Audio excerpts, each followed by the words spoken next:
இந்த படம் எந்த மாதிரி ஒரு படமாக வளர்ந்து எந்த மாதிரி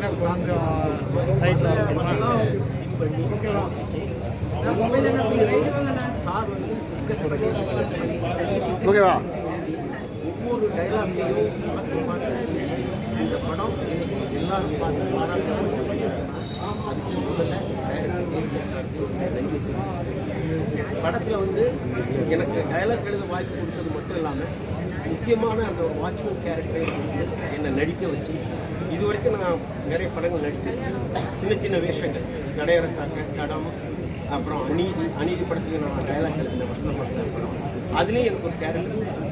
ஆனால் இந்த படத்தில் எனக்கு கிடைச்ச இந்த கேரக்டர் மாதிரி வேறு எந்த படத்துலையும் கிடைக்கல. நடிக்கிறதுக்கு வாய்ப்பு நிறைய இருக்கிற மாதிரி நடிக்கிறேன். அதில் நான் என்றைக்குமே அவருக்கு நான் நடிக்கல கடமைப்பட்டேன். அதே மாதிரி இந்த படத்தில் நடித்த ஹீரோ பாலாஜி முருகதாஸ் அவர் இந்த கதைக்கு கரெக்டாக இருப்பாருங்கிறத சார் கரெக்டாக ஜட்ஜ் பண்ணார். நிறைய பாலாஜி முருகதாஸுடைய பாடி லாங்குவேஜ் அவர் இந்த கேரக்டருக்கு ரொம்ப கரெக்டாக இருப்பார் பண்ணி அந்த கேரக்டர் அவருக்கு. அதே மாதிரி சாந்தினி மேடம்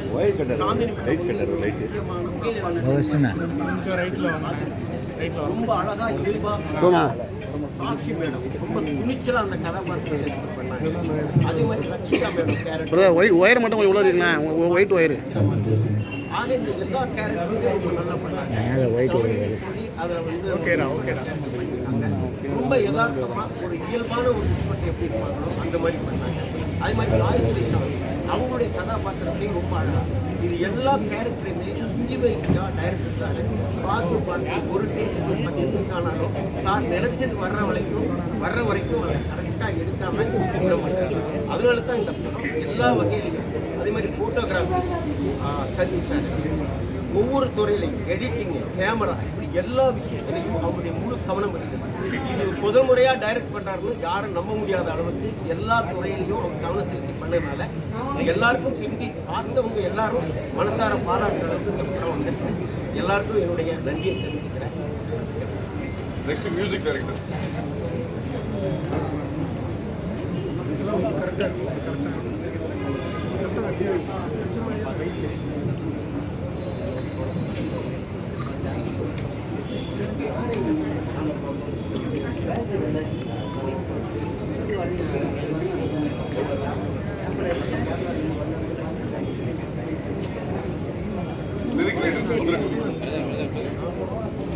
வணக்கம். தேசிய சாருடைய நிறுவனம் என்னுடைய தாய் நிறுவனம் ஆர்வலான கலாச்சாரம் சாருடைய ஏற்கனவே அண்டாவதான ஒரு படம் சாருடைய ஒயர் உள்ள ப்ரோ என்னுடைய திறமையெல்லாம் காட்டி நிறைய பாடங்கள் நான் அது பிறகு மகனுக்கு கதை சார் கேஜிஎஃப் அதுக்கு நிறைய படங்கள் பண்ணிட்டு இந்த படத்தில் ஒரு கல்யாண பாடம் சார் டைரக்ஷன் பயிற்சி அது சமூக தலைமுறை இன்னைக்கு நடைமுறையில் நடத்துகிற சம்பவத்தை ஒரு மாதிரி செஞ்சு நடிச்சு அழகாக வந்து படம் தருவாங்க நல்லா தெரியும் படம் ரெடி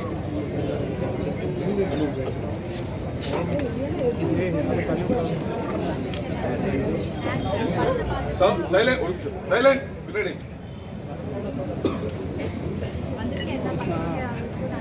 படத்தை பார்த்து எல்லாருமே நல்ல பாசிட்டிவ் ரிவ்யூ சொல்லியிருக்கீங்க. ஸோ இது வந்து ரொம்ப பாசிட்டிவ் வேல மக்கள் அடையிறதுக்காக தான் இந்த மூவியை எடுத்திருக்காங்க. ஃபயர் கண்டிப்பாக ரொம்ப ஃபயராக வெளியில் வரும்னு நான் நம்புகிறேன். Thank you so much. ஹாய், எல்லாருக்கும் வணக்கம். ரொம்ப சந்தோஷமாக இருக்குது. ஃபயர் படம் நீங்கள் பார்த்து ரொம்ப பாசிட்டிவான ஒரு ரெஸ்பான்ஸ் கொடுத்துருக்கீங்க. So feeling overwhelmed and very happy. இந்த படம் first of all I would like to say thanks to JSK sir. ஏன்னா இது ஒரு hard hitting reality base subject. இது எடுக்கிறது ஃபீலை கொண்டு வரதுக்கு ஒரு தனி ஸோ தேங்க்யூ ஜேஎஸ்கே சார்.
தம்பி ஒயர் மட்டும் எடுமா. நான் என்னன்னா நீ எங்கே வச்சாலும் ஒயர் வருதுன்னுங்கிற இருப்பு. அந்த ஒயரை மட்டும் பின்னாடி வச்சுருக்கலாம் நீ. ஒயர் வரலையே எனக்கு வருது ஃபுல்லாக. இப்போ கட் பண்ணிட்டேன். அவனையே ஒயர் வருது.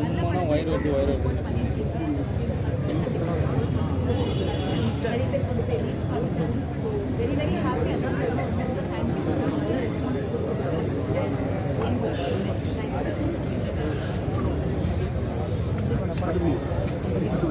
அனைவருக்கும் மாலை வணக்கம். உங்களுடைய இந்த பாராட்டும் எங்களுக்கு உற்சாக பாசிட்டிவ் எனர்ஜி. இந்த படம் அதில் சிறந்த படமாக வந்திருக்குன்னு நம்புகிறேன். நீங்கள் பார்த்துருக்கீங்க. இந்த படத்தை மக்கள்கிட்ட கொண்டு போய் சேர்க்க வேண்டிய முக்கிய பொறுப்பு உங்கள்கிட்ட இருக்குது. நிறைய படங்களுக்கு என்னுடைய தயாரிப்பில் வந்த படங்களை வந்து சக்ஸஸ் பண்ணதுக்கு ஒரு முக்கிய காரணமாக இருந்தது வந்து பத்திரிகை ஊடகம் தான். இந்த படம் நல்ல படம் அப்படின்னு நம்புகிறேன். இந்த படத்தை வந்து மக்கள் பார்க்குறதுக்கு என்ன மாதிரியான விமர்சனங்கள், என்ன மாதிரியான செய்திகள் கொண்டு போகணுமோ அதை கொண்டு போய் பண்ணுங்க. இந்த நேரத்தில் என்னுடைய படத்தில் நடித்த, அதுவும் குறிப்பாக இந்த 4 ஹீரோயின்ஸ் சாந்தினி, சாக்ஷி, ரச்சிதா, காயத்ரிஷா, இவங்க எல்லாருக்குமே இந்த நேரத்தில் வந்து நன்றி வச்சுக்கிறேன். ஏன்னா ரொம்ப ஒரு துணிச்சலான அந்த கதாபாத்திரத்தை ரொம்ப அந்த கேரக்டராக அதை வந்து படமாக பார்த்து அந்த கதைக்கு என்ன தேவை இருக்குன்றதை அவங்க வந்து உணர்ந்து அதை வந்து அவங்க வெளிக்கொண்டு வந்தாங்க. அது இன்னைக்கு இருக்கிற ஆர்டிஸ்ட் எல்லாருமே பண்ணுறது. பட் ப்ரொஃபஷ்னலாக அவங்க எல்லாருமே அதை வந்து கொடுத்த ஒத்துழைப்பு வந்து ரொம்ப ஹேட்ஸ் ஆஃப், நன்றிகள். அதே மாதிரி இசையான தமிழ், அப்புறம் ஜீவா சார், அப்புறம் எங்கள் கம்ப்ளீட் அசிஸ்டன்ட் டைரக்டர்ஸ் எல்லாருக்கும் இந்த நேரத்தில் நன்றிகள். உங்களுடைய சப்போர்ட் வந்து எக்ஸ்டெண்ட் பண்ணி எந்த அளவுக்கு இதை ரீச் பண்ண முடியுமோ ரீச் பண்ணிக்கோங்க. நன்றி. இது வந்து உண்மை கதையை சம்பந்தமா? ஏன்னா ஏற்கனவே காஃபி முன்னாடி அரெஸ்ட் பண்ணாங்க. ஸோ அவரை பேஸ் பண்ண படம் அது. வெளி உலகத்துக்கு தெரிஞ்ச காசி நாகர்கோயில் காசி. வெளி உலகத்துக்கு தெரியாத நிறைய முகமடிகளோட காசி மாதிரி ஆட்கள் நிறைய பேர் இருக்காங்க. காசு பேர் அந்த மாதிரி இருக்கக்கூடிய ஒரு நபர் அவருடைய லைஃப்பில் நடந்ததை நம்ம பார்த்து இன்ஸ்பயர் பண்ணது தான். 4 கதாபாத்திரங்கள், பெண்களோட கதாபாத்திரங்கள் ஒரு விதத்தில் அவங்களாம் விக்டிம்ஸ் தான். அவங்களுடைய ரியல் லைஃப்பில் நடந்த விஷயங்களை வந்து கொஞ்சம் இன்ஸ்பயர் பண்ணி சினிமா காட்டி சில போட்டிங் பண்ணி படம் பண்ணியிருக்கோம். காசின்னு பேர் வச்சதால டக்குன்னு எல்லாரும் அதை கனெக்ட் ஆகிட்டாங்க. அதுதான் அதான் இன்னைக்கு சமுதாயம் எதை நோக்கி போயிட்டு இருக்கோ அப்படி பார்க்கும்போது இந்த படம் அவசியம் உணர்த்தப்பட வேண்டிய ஒரு கதையாக பட்டுது. அதனால அதை சார்ந்து அதன் பின்னணியில் என்னென்ன இருக்கோ அதை எடுத்து பண்ணேன். இந்த நேரத்தில் எங்கள் ஹீரோ பாலாஜி சொல்லியே ஆகணும். நிறைய ஹீரோஸ்க்கு வந்து நான் இந்த கதையை சொன்னேன். எல்லாருக்கும் பிடிச்சிருந்தது. ஆனால் செய்யறதுக்கு தைரியம் நிறைய தயக்கம் காமிச்சாங்க. அப்போது பாலாஜியை வந்து எனக்கு சுரேஷ் சக்கரவர்த்தி தான் அறிமுகப்படுத்தினாரு. பிக் பாஸில் அவருடைய எபிசோட்ஸ் எல்லாம் பார்த்துருக்கேன். ஒரு நல்ல ஒரு டாமினேட்டிங் கேரக்டர், ஒரு பெண்களை வந்து டாமினேட் பண்ணுறதாகட்டும், அவர் கேரி பண்ணி கொண்டு போகிற விதமாகட்டும், ஒரு ஏதோ ஒரு கர்வமான ஒரு மனிதர் மாதிரியே ஒரு ஃபீல் இருக்குது. பட் ஆனால் ரொம்ப ஸ்வீட்டான ஒரு நபர். இந்த கதையை கேட்ட உடனே அவர் சொன்ன முதல் டைலாக் எனக்கு இப்போ ஞாபகம் இருக்குது. இந்த கதாபாத்திரத்தை நான் பண்ணேன்னா யார் பண்ணுவாங்க, நான் பண்ணுறேன் சார், என்ன வேணாலும் ஆகட்டும் அப்படின்னு இறங்கி பண்ணார். So it's a great opportunity for me also to giving in this character. அதனால் எனக்குலாம் வந்து ஒத்துழைப்பு கொடுத்து என்னுடைய டீம் அனைவருக்கும் பாலாஜி பேசி பாலாஜி பேசி எல்லாருக்கும் வணக்கம். ப்ரெஸ் மீடியாக்கெல்லாம் யாரும் தப்பாக எடுத்துக்காதீங்க. எப்பயும் ரெடி ஆகிட்டேன் சார் தான். படம் இன்னும் முடியல, கொஞ்சம் லேட்டாக வாங்கினாங்க. அப்போ டிராஃபிக்கில் மாட்டிக்கிட்டேன். ஸோ அதுக்கு மன்னிச்சுக்கோங்க. நான் இப்போ ஆரம்பிக்கிறேன். இது ஒரு சிறந்த படம், நல்ல படம். இதில் நல்ல மெசேஜஸ் இருக்குது. நானும் கொஞ்சம் நடிச்சிருக்கேன். டைரக்டர் வாழ சொன்னார், வாங்கினேன். நீங்கள் வந்து அதை வாழவா பார்க்கக்கூடாது. டைரக்டரோட இமேஜினேஷன், டைரக்டரோட கற்பனை, டைரக்டரோட விஷன் அப்படி பார்க்கணும். நீங்கள் அவர் என்ன சொன்னாரோ அதை நான் செஞ்சேன். அதனால் ஏதாவது கருத்து இருந்தால் நீங்கள் அவர்கிட்டே கேட்டுக்கோங்க. ஸோ எனக்கு வந்து ஒரு நல்ல ஒரு எக்ஸ்பீரியன்ஸாக இருந்துச்சு டைரக்ஷனில் வந்து நடிச்சது. ஏன்னா இன்னொரு 2-3 படம் பண்ணால் இன்னும் ஒரு எக்ஸ்பீரியன்ஸ் கிடைக்குமோ அது வந்து எனக்கு ஒரே படத்தில் எந்த மாதிரி இடத்துலன்னா இன்னும் வெரி க்ரூஷியல். ஏன்னா நம்ம ஒரு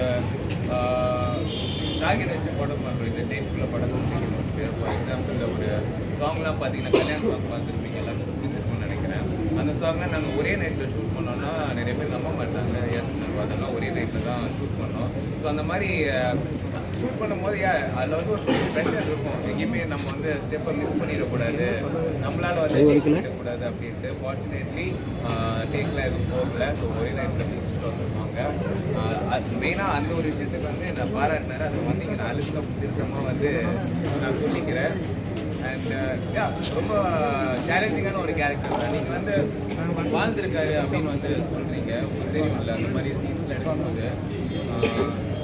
வந்து ஒரு 10-20 பேராச்சும் இருப்பாங்க, டீம் மெம்பர்ஸ், ஸ்கூல் மெம்பர்ஸ். இங்கே வந்து என்னென்ன கொரியோகிராஃப் பண்ணுறாங்களோ மைண்டில் அதுதான் நம்ம வந்து செய்யணும்.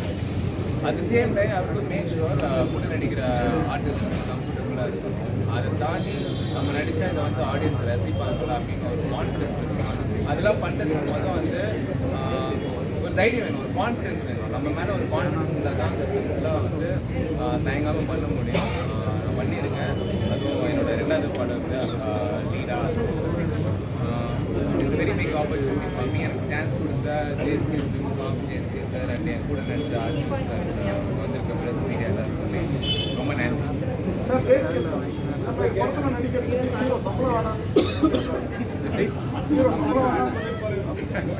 அப்படிலாம் இல்லை, அப்படிலாம் கிடையாது. அதான் நீங்கள் அவர் சொன்னதுதான், அந்த கேரக்டர் பண்ணுறதுக்கு ஒரு பெரிய தைரியம் வேணும். அதை பர்ஃபார்ம் பண்ணுறதுன்றது வந்து ரொம்ப அவ்வளோ ஈஸியெல்லாம் கிடையாது. ஒரே நிமிஷம். அவ்வளோ ஈஸியாலாம் பர்ஃபார்ம் பண்ணிட முடியும். அதுக்கு வந்து ஃபீமேல் ஆர்டிஸ்டோட அந்த ஒரு செட்டில் அவங்களோட கம்ஃபர்ட் ஜோன், அதுக்கப்புறம் அவ்வளோ பேர் இருக்கும்போது அதை வந்து அதை நம்ம எதிர்பார்க்குற மாதிரி அந்த ஒரு ரியாக்ஷன்ஸு, அவங்க பர்ஃபார்மன்ஸ் எல்லாம் வந்து பெரிய விஷயம். நார்மலாக ஒரு படம் கூட நடிச்சிடலாம், இந்த படம் நடிக்கிறது ரொம்ப கஷ்டம். நியாயமாக இதுக்கெல்லாம் அவர் கூட தான் சம்பளம் தரும். பெண்கள் குழந்தைங்களுக்கு வந்து பேட் டச் குட் டச்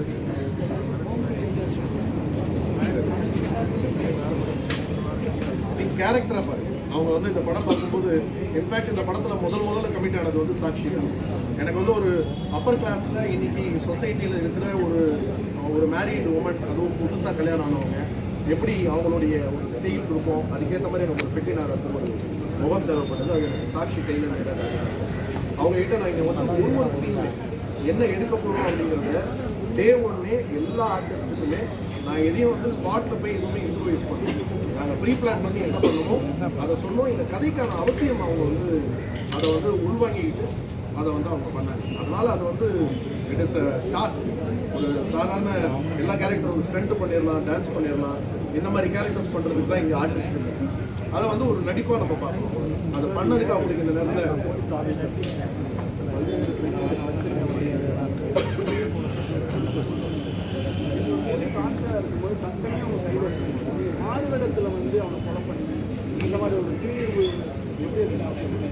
ஒரு அங்கே நீங்கள் போலீஸ் ஆஃபீஸரை பார்க்கக்கூடாது, அங்கே ஒரு அப்பாவை தான் நீங்கள் பார்க்கணும். சட்டம் என் கையில் இருந்தாலும் சட்டத்துக்குன்னு சில வரமுறைகள் இருக்கு இல்லையா? சட்டத்துக்கு ஒரு லிமிடேஷன் தானே இருக்கு. சட்டத்தை என்ன வேணாலும் நம்ம வந்து நம்ம இஷ்டத்துக்கு மாற்றிக்க முடியாது. எல்லாருக்கும் ஒரே சட்டம் ரெக்கார்டு இருக்கு, கரெக்டு. அதில் ஒரு விஷயம் இருக்கு, அந்த பொண்ணு, அதுதான் நான் சொல்கிறேன். இல்லை இதை பற்றி நம்ம டிஸ்கஸ் பண்ணலாம். பட் ஆனால் இதை வந்து மீடியாவில் எதுவும் எழுத வேண்டாம். இல்லை நான் சொல்ல வந்தது நீங்கள் கேட்குறேன். நான் சொல்ல வந்தது நீங்கள் கேட்டுக்கோ, நீங்கள் கேளுங்க, நான் பதில் சொல்கிறேன். அதை இப்போ வந்து ரிலீஸ்க்கு முன்னாடி எழுத வேண்டாம்னு சொல்கிறேன், வேற ஒன்றும் இல்லை. சரி, இந்த நேரத்தில் இந்த படத்துக்கு காரணம் என்ன சார்? ஏன்னா இப்போ வந்து அண்ணா யூனிவர்சிட்டியில் வந்து ஒரு பெண் வந்து நடிக்கிறாங்க, அதில் யார் அந்த சார்னு கேட்டிருக்காங்க, யார் இந்த சார் சொல்றதுக்காக இந்த ஒரு கதையா? அண்ணா யூனிவர்சிட்டி சம்பவம் இப்போ தானே நடக்குது. இந்த படம் நாங்கள் 1.5 வருஷத்துக்கு முன்னாடி இல்லை இப்போ ரிலீஸ் பண்ணுறதா கேட்குறாங்க. ரிலீஸ் வந்து படம் முடிஞ்சவொடனே எப்படியும் ஒரு ரிலீஸ் டேட் தேவை. ஸோ அதுக்காக நாங்கள் பிளான் பண்ணி இந்த டேட் கொண்டு வரோம். தவிர அண்ணா யூனிவர்சிட்டிக்கு அவங்களோட சுச்சுவேஷனுக்காண்டி, அதை வியாபாரத்துக்காண்டி நம்ம கொண்டு வந்துட்டோம்.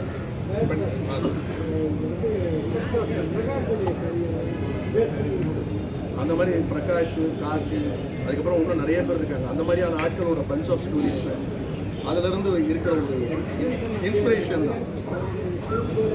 இன்ஸ்பிரேஷன்ஸ் தான் சார். இப்போ இவ்வளோ அவேர்னஸ் இருக்குது சார். பேட் டச் பேட் டெஸ்ட்லாம் சொல்றாங்க Bad test, good test sir. எல்லாமே. பேட் டெஸ்ட் குட் டெஸ்ட்லாம் சொல்றாங்க சார். சின்ன வயசுலயே வந்து கற்றுக் கொடுக்குறாங்க. இவ்வளோ படிச்ச லேடிஸ் படிச்சவங்களே போய் மாட்டிக்கிறாங்க. அதை வச்சு ஏதாவது சொல்ல வரீங்களா சார்? ஆமாம், இன்னைக்கு இவ்வளோ விழிப்புணர்வு இருந்தோம். இன்னைக்கு டெய்லி நீங்கள் பார்க்குறீங்க. நேற்று ஒரு ட்ரெயினில் ஒரு கர்ப்பிணி பெண்ணை வந்து என்ன பண்ணாங்கன்றது நம்ம எல்லாருமே தெரியும். அப்போது சமூகம் எதை நோக்கி போயிட்டு இருக்கோம்? இன்னும் அந்த இடத்துக்கு இன்னும் நம்ம ரீச் ஆகும். பெண் உரிமைன்னு நம்ம பேசுகிறோம், சம உரிமைன்னு பேசுகிறோம். சம உரிமை கிடைச்சிருச்சான்னு பார்த்தீங்கன்னா சம உரிமையோட அளவுகோல் தான் வந்து கொஞ்சம் இன்க்ரீஸ் ஆகிருக்க தவிர முழுசாக அது கிடைச்ச மாதிரி தெரியும். ஸோ இப்போ அடுத்தவங்களுக்கு அட்வைஸ் பண்ணலாம். அந்த அட்வைஸை விட நம்ம செல்ஃப் அட்வைஸ்னு ஒன்று இருக்குது. நமக்கான வரமுறை, நமக்கான பவுண்டரி, நம்ம இருக்க வேண்டிய பாதுகாப்பு, இந்த கட்டுப்பாடுகளை வந்து நமக்குள்ள வகுத்துக்கிறது ரொம்ப முக்கியம்னு தரும். தப்பான ஆள் கூட இருக்கும்போது ஏன் சார் அரசியல்வாதி சேர்க்குறீங்க சார்? எப்படி தப்பான ஆள் ஒருத்தர் இருக்காரு. அவர் வந்து எல்லா பெண்ணுமே அபியூஸ் பண்றாரு. ஆனா வந்து நீங்க வந்து கண்டிப்பா அரசியல்வாதியை சேர்க்க மாட்டீங்க. அதாவது இப்போ கர்நாடகாவில் இப்போ சமீபத்தில் போன வருஷம் நீங்கள் பார்த்துருப்பீங்க, ஒரு இளம் எம்பி அவர் வந்து கிட்டத்தட்ட நூற்றுக்கணக்கான பெண்களை வந்து பாலியல் பலாத்காரம் பண்ணிட்டு அந்த பெண்களை வந்து மிரட்டி அவர் வந்து உங்களுக்கு தெரியும், அவர் தேவகோடாவோட ரிலேட்டிவ் பேரன், அவர் வந்து அரெஸ்ட் ஆனார். அதில் வழியான வீடியோக்கள் நம்ம எவ்வளோ பேர் பார்த்துருப்போம், எவ்வளோ பேரை வந்து அந்த வீடியோஸ் காமிச்சு அவர் மிரட்டி இருப்பார். ஸோ இதெல்லாம் ஒரு இன்ஸ்பிரேஷன்ஸ் தான். அதாவது அரசியல்வாதி தான் தப்பு பண்ணுறான்னு கிடையாது. எல்லா சொசைட்டியும் அதான் சொல்கிறேன், எல்லா செக்மெண்ட்லையும் இங்கே இருக்காங்க. அவ்வளோ நம்மளுடைய பத்திரிகை நண்பர்கள் சில பெண்கள் எங்கிட்ட பேசும்போது சொன்னாங்க, எல்லா இடத்துலையும் அன்றாட நம்ம பார்த்துக்கிட்டு இருக்கோம். நான் இது வந்து ஒரு பெண்களுக்கான ஒரு பிரத்யேக ஒரு ஸ்பெஷல் ஸ்க்ரீனிங் பண்ணேன். அதில் ஒரு கிட்டத்தட்ட ஒரு 50க்கு மேலே வந்து பெண் ஆட்டோ ஓட்டுனர் அவங்க சொல்லிட்டு போகிறாங்க, நாங்கள் ஆட்டோ ஓட்டும் போது அன்றாடம் எங்கேயாவது ஒரு கேஸ் நாங்கள் இப்போ எக்ஸ்பீரியன்ஸ் பண்ணுறோம், அத்துமீறல் அதிகமாக இருக்குது, என்ன பண்ணுறது, நாங்கள் இருக்க வேண்டிய அந்த ஒரு செல்ஃப் கண்ட்ரோல்லையும் எங்களுடைய பாதுகாப்புலையும் நாங்கள் எடுத்துருக்கோம். ஸோ அது இருக்கத்தானே செய்யும். அதை இன்னும் நம்ம வந்து பாடம் எடுத்துக்கிட்டே இருக்க ஒரு சதவீத மக்களுக்கு அது புரியட்டும்.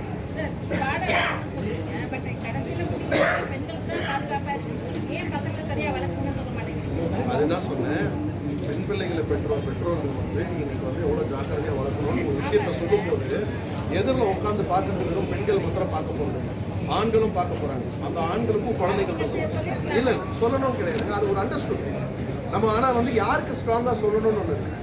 ஒரு அதுதான் நான் சொன்னேன், இந்த படம் பார்த்துட்டு வந்தால் காசி மாதிரி இருக்கக்கூடிய ஆளுங்க யாராவது ஒருத்தருக்கு ஒரு சின்ன கில்ட்டு கிரியேட் ஆகும். அந்த கில்ட்டு தான் சக்ஸஸ் ரேட். ஐயோ நம்ம இப்படி இருக்கக்கூடாதுன்னு ஒரு சின்ன தாட் கிரியேட் ஆகும். பெண்கள் இவ்வளோ பாதுகாப்பு சொல்றீங்க, 4 பெண்கள் நடிச்சிருக்காங்க. அது வந்து ரசிகா வரவேல அவங்க ஒரு வாட்சி நீங்கள் கேட்கும்போது பர்சனலான விஷயம் அவங்களால வர முடியாது மற்றலாம் சொல்லியிருக்காங்க. அவங்க பர்சனல் சொல்லும்போது நான் எப்படி பேசுறேன் இல்லை, என்னன்னா அவங்க வந்து ஃபர்ஸ்ட் வந்து ப்ரொமோஷன் வந்தாங்க, அதுக்கப்புறம் ப்ரொமோஷன்லேயே வரவே இல்லை. அவங்க நம்ம இப்போ கூட இன்னைக்கு கூட கூப்பிட்டேன், அவங்க ஷூட்டில் இருக்காங்க, பெங்களூரில் வரல. பாலா கூட ஒரு வாரம் முன்னாடி ஊரில் இருக்கு, இன்னைக்கு இருந்தார் வாங்க. சாந்தினி வேற ஒரு படம் ஷூட்டில் இருந்து பாதியில் வந்துருக்காங்க. இவங்க சாட்சியும் அதே மாதிரி தான் இருக்கிறவங்க அட்ஜஸ்ட் பண்ணி வராங்க. அது பர்சனல் சொல்லும்போது நம்ம அதை ஒருத்தர் போய் நம்ம அது ஒரு அநாகரிகமாக இருக்கும் விமர்சனம் பண்ணி. பட் எங்களுக்கு வந்து ரொம்ப எங்களுக்கு முழு ஒத்துழைப்பு கொடுத்தது வந்து எங்கள் 4 ஹீரோயின்ஸும். அதில் அதே மாதிரி ரச்சிதாவை பற்றி குறிப்பாக சொல்லணும். இந்த கேரக்டர் சொல்லும்போது அவங்க வந்து ரொம்ப குடும்ப பாங்கான ரோல்ஸ் பண்ணிட்டு இருக்கும்போது அவங்களுக்கு இந்த கேரக்டரில் இருந்த இம்பார்ட்டன்ஸ் தெரிஞ்சு அவங்களும் இந்த கேரக்டரை உருவாக்கி எங்களுக்கு வந்து செட்டில் எந்த ஒரு சின்ன ஒரு டிஸ்கம்ஃபர்ட் கூட கிடையாது, ஃபுல் கோஆப்ரேஷன் கொடுத்தாங்க. இந்த படத்தில் தான் முதல்ல அவங்க சொந்த பொருளில் டப்பிங். அதனால் எங்களுக்கு எந்த விதமான ஒரு கஷ்டமும் கிடையாது. டாக்டர்லாம் சண்டைக்கு வந்து தான், ஏன்னா அவங்க லார்ஜ் ஸ்கேலில் இருக்காங்க, ஃபிசியோதெரபிஸ்ட். நீங்கள் காவல்துறை எடுத்தால் நம்ம 10 படத்தில் வந்து பார்த்தீங்கன்னா 8 படத்தில் வந்து காவல்துறையை சார்ந்தவங்க இதெல்லாம் காட்டுறோம். அதனால காவல்துறை மொத்தம் நம்ம மேலே வந்து வக்கீலை காட்டுறோம், ஜட்ஜை காட்டுறோம், யாரை காட்டுறோம், பள்ளி தாளாளரை காட்டுறோம். அதனால் அப்படி கிடையாது, இது ஒரு கேரக்டர் தான். அதனால் அது மாதிரி கோவப்பட்டு வந்தாங்கன்னா அவங்க ஒன்று காசி மாதிரி இருந்தால் மாத்திரம்தான் கோவப்படும். ஏன் கேட்குறேன்னா ஃபார்மசி ப்ரிஸ்கிரிப்ஷன் எழுத மாட்டாங்க. அப்படியா எழுதுவாங்க. அதாவது நீங்கள் காட்டி மசில் ரிலாக்ஸிங் மெடிசன்ஸ் வந்து அவங்க தான் கொடுக்கணும். அதனால தான் நானும் அவங்ககிட்ட சொல்லுவேன். ஃபயர்னு பேர் வச்சுருக்கீங்க. ஆமாம், உரசாமல் ஃபயர் ஆகாது. அதான் உரசி இருக்கேன். உரசரி 2 தானே காரணம். யார் ரெண்டும் காரணம்? ஆணுங்க காரணம் பெண்ணுங்க அதுதான் சொல்றாங்க அவங்களே. நாங்க தெரியாம பண்ண ஒரு தெரியாம சொல்ல முடியாது. அது காலை சேர்த்து வச்சுட்டு அவன் ஒன்றும் நினைக்காது. அப்படி கிடையாதுங்க. அதாவது என்ன சொல்லலாம்னா, ஒருத்தங்க மேல ஒரு அன்பு காட்டும் போது தன்னை அறியாம வேற ஒரு கேரக்டர்ஸ் தான். யாரும் வந்து இவங்களுக்கு தெரியாது. காசியை நம்பும் போது என்ன நினைக்கிறாங்க, தனக்கான ஒரு வெளிச்சம். இல்ல அது எப்படி இல்லைன்னு நினைக்கிறீங்க? ஒரு நிமிஷம் நான் சொல்றேன் உங்களுக்கு. இல்ல நான் சொல்றேன் உங்களுக்கு. இப்ப நீங்க சாந்தினி எடுத்தீங்கன்னா அவங்க வந்து ஒரு காதல் உருவாயிருக்கு. தன் முதல்ல வந்து ஒரு வேலைக்கு வந்த இடத்துல தனக்கு கிடைச்ச முதலாளி அவ்வளோ அந்யோன்யமா பழகி ஒரு குடும்பத்துல ஒருத்தரா இருக்காரு. அவர் மேல ஒரு காதல் தான் அவருக்கு ஏற்பட்டது. எப்படி அது வந்து கோஆபரேட் செஞ்சாங்கன்றது அவங்களோட ட்ரீட்மெண்ட். அவங்களுக்கு பெயின் இருக்குன்னு சொல்றாங்கல்ல, அந்த பெயின் வந்து கை தூக்கும் போதே நம்மளே ட்ரீட்மெண்ட்டுக்கு போகும்போது சில நேரம் டாக்டர்ஸ்க்கு கோஆபரேட் பண்ண மாட்டோம். கோஆபரேட் பண்ணால் மாத்திரம் தான் அவங்க பண்ண முடியும். நீங்க இப்படி அர்த்தம் எடுத்துக்கிட்டீங்கன்னா அப்படி, இந்த பக்கம் எடுத்துக்கிட்டீங்கன்னா சொல்லுங்க. ரேப் கேசஸ் எதுவுமே கேட்கல. ரேப் கேசஸ் இல்லையா, இந்த ரேப் கேசஸ் எதுவுமே சக்ஸஸ் ஆகுதில்லை. ரேப் அண்ட் மர்டர் தான் சக்ஸஸ் ஆகிடும். அதனால தான் இது வந்து ரேப்பிஸ் அதிகமாகிட்டு இருக்குன்னு நான் சொல்லுவேன். கரெக்டு. சமுதாயத்தில் நடந்துகிட்டு இருக்கிற விஷயங்கள் தான் இல்லைன்னு நான் யாரும் சொல்லுவேன். நீங்கள் பாருங்கள், எந்த பெண்ணும் ரேப் சொல்லி கோர்ட்டில் நிற்க மாட்டாங்க. ஏன்னா ரேப் பண்ணுறதை விட பலி அதிகமாக இருக்கும் இந்த கோர்ட்டுக்கு போகணும். கரெக்டாக தான் போகிறது இல்லை. அதனால தான் நிறைய பேர் ஒதுங்கி இருக்காங்க. இதிலிருந்து அவங்க வந்து வெளியில் வந்து ஒரு கம்ப்ளைண்ட் கொடுக்கல. இதிலிருந்து வெளில வந்தால் போதுன்ற ஒரு சுச்சுவேஷனு. அதை காசி எவ்வளோ டாமினேட் பண்ணுறான், எப்படி ஒரு டேக் ஆஃப் பண்ணிக்கிறான், அதை வந்து அந்த அத்துமீறல் எவ்வளோ தூரம் போகுதுங்கிறத வெளிப்படுத்துறது தான். இல்லை சார், நம்ம நடிகளே இருக்குங்க. இந்த டேரக்டர் டார்ச்சர் பண்ணாரு, இவரு கேரவங்களை டார்ச்சர் பண்ணான்னு சொல்கிறாங்க. அவங்க பேரை ஏன் சொல்ல மாட்டேங்கிறாங்க? அவங்க கிட்ட தான் கேட்குறேன். என்ன கேட்டீங்க? இல்லை இன்னும் சினிமாக்காரர் நான் சினிமாக்காரர். நான் கேரவன்ல கூப்பிட்டு இருந்தா பரவாயில்ல. நடிகைகள் இதுவரைக்கும் நீங்க சொல்றாங்க. பயில்வான் அவர்களே, பேர் நமக்கு தெரியாத பேரை நான் என்ன சொல்லுவேன்?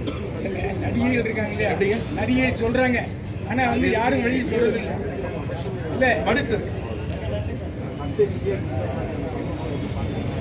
சட்ட ரீதியமா வந்து பார்த்தீங்கன்னா இன்னைக்கு முதல்ல வந்து ஒரு பயம் வந்து ஒருத்தருக்கு உருவாகும். நம்ம வந்து இன்னைக்கு தப்பு பண்ணிட்டா ஒரு மாசம் 2 மாசத்துல லாயர்ஸ் இருக்காங்க, வெளியில எடுத்துருவாங்க, சட்டத்துல ஓட்ட இருக்குன்ற நம்பிக்கை இருக்கிறதால தான் தைரியமா துணிஞ்சு பண்றான். இப்போ இந்த ரெயில்ல தள்ளி விட்டவன் பாத்தீங்கன்னா இதுக்கு முன்னாடி ஆல்ரெடி ஒரு இதே மாதிரி பாலியல் அத்துமீறல்ல ஒரு கொலை கேஸ்ல உள்ள போயிட்டு வந்தவன் தான். அவன் திரும்ப அதை மீறி ஒரு கர்ப்பிணி பெண்ணுகிட்ட போய் அப்படி நடந்துக்கிறான் அப்படின்னா அவனுக்கு ஒன்று சைக்கோவா இருக்கணும். அதை மீறி சட்டத்தில் இருக்கிற ஓட்டையில வெளில வந்துடலான்ற நம்பிக்கை தான். அப்போ அதுக்கு வந்து அந்நிய நாடுகளில் இருக்கிற மாதிரி நம்ம வந்து சட்டங்களை கடுமையான தண்டனைகளை வந்து நிறைவேற்றினாங்கன்னா ஒரு பயம் இருக்கிற வாய்ப்பு. ஆனால் இப்போ சமீபத்தில் வந்த படங்கள் வந்து முரண்பட்டு படம் இருக்காங்க. எப்படி பெஸ்ட்டு, லவ்வரு, கல்யாணம் அனுப்புற இன்னொருத்தவனோட லவ் பண்ணுறது, இதெல்லாம் இப்போ படங்கள் 4 படங்கள் வந்துருக்கு. அதுக்கு சமீபத்தில் ஒன்று விருது கூட கொடுத்துருக்காங்க, ஓரின சேர்க்கை. நீங்கள் அதெல்லாம் மார்க்கெட்டில் சொல்லியிருக்கீங்க படம். நான் என்ன சொல்லியிருக்கேன்னு நினைக்கிறேன். இல்லை, இப்போதைக்கு இப்போ வர்ற ட்ரெண்டுக்கு இது சக்ஸஸ் ஆகி இது வந்து ஏற்றுப்பாங்களாங்க? ஏற்றுப்பாங்க நம்புகிறோம். நல்ல படம் பண்ணியிருக்கோம் நம்புகிறோம். நீங்கள் நம்புறீங்களா? நல்லா இருக்குன்னு நினைக்கிறீங்களா படம் ஓரளவுக்கு? கொஞ்சம் ஸ்லோ. செகண்ட் ஹாஃப் வந்து அதாவது நம்ம சொல்கிறோம் இல்லையா, ஒரு யதார்த்த சினிமாவாக பண்ணணும்னு ஆசை. சினிமா மேஜிக் பெருசாக காட்ட வேண்டாம். நல்லா இருக்குது சார் படம். ஆனால் வந்துக்கிட்டு இருக்க படங்கள் முரண்பட்டு வருது. அதுதான் முக்கியமான விஷயம். Okay sir, thank you.